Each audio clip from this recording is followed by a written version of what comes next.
up, everybody? It's your boy AC, and welcome to another edition of LA Sports Live. Well, we had some breaking news a few days ago out of Golden State up in Northern California. The Golden State Warriors had went ahead and signed Draymond Green to a 4-year, $100 million contract extension. That was a max extension for him, so he got the max salary that he was eligible to get. Now, let me tell you something. I think that was an excellent move by the Golden State Warriors.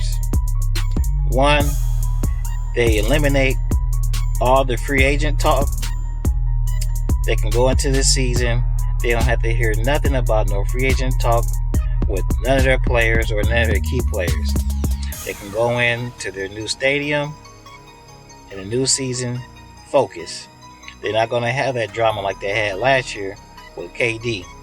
Even though it was, of course, his right, and I don't fault KD at all, for him to make up his mind whenever he wants to make up his mind. And if he chooses to sign an extension during the season or not, that's his right. But I think the Golden State Warriors actually learned from that situation.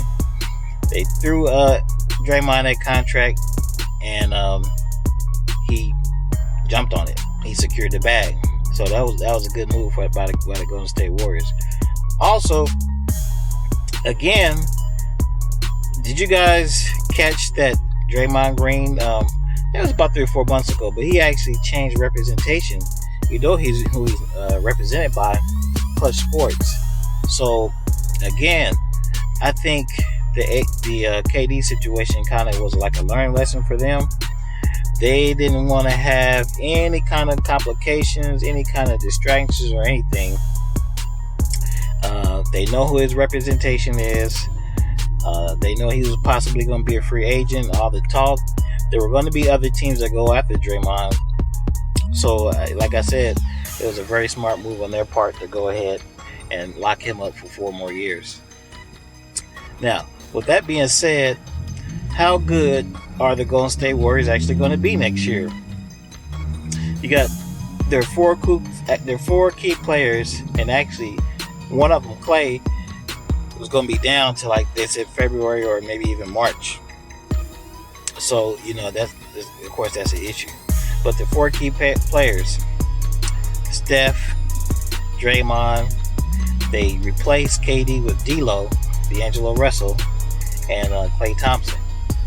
Now, they did lose a couple key components to their championship runs. They traded away Andre Iguodala, and they just recently released Deshaun Stevenson. So, when you look at it, their team, which is not really much different than what it's been the last few years, but they're not really a deep team. And but for some kind of way, it actually worked for them. Like I'm saying, their 4 best players are top 15 players. So when you have 4 top 15 players, you can get away with that. It's going to be interesting to see how D'Lo fits in with this new group. He is obviously, the youngest of their top 4 players. So if he's smart, he should just kind of humbly go in and just try to learn as much as they can from those guys, and so they can get ready and strap it on for the playoffs. I am slightly concerned about the dynamic between D'Lo and Draymond. Me personally, I'm not a big fan of Draymond. He's a good player, but I'm not a big fan of him. His personality, and the way he kind of carries himself, I'm not a big fan of. And we know D'Lo is still a young guy, and even though he's humbled himself quite a bit from when he was with the Lakers, he's still a young guy learning. And you know how young people sometimes they think they know everything until you have to teach them differently. So anyhow, that's going to be interesting dynamic. But me personally, like I said in my predictions, things could go 1 or 2 ways for the Golden State Warriors. I believe for sure they're going to make the playoffs. It just kind of depends on how well they gel and how their season goes. You know they're moving into their new arena in San Francisco. So I think that's going to play a huge part in their season as well.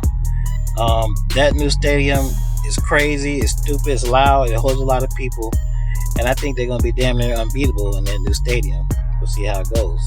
But like I stated in my predictions video, the Golden State Warriors could very easily finish anywhere from the number 6 seed, or they could surprise a lot of people and go to the number 3 seed. You just never kind of know. You know, it not only depends on how their season goes, but how things go for other teams. Because yeah, there are a lot of good teams in the West, but a lot of them made a lot of changes. So even though a lot of people think the Lakers and the Clippers and Utah are going to be good, it just remains to be seen until they actually play some basketball. Anyhow, guys, I'm out of here. I just want to drop a quick little video for you guys.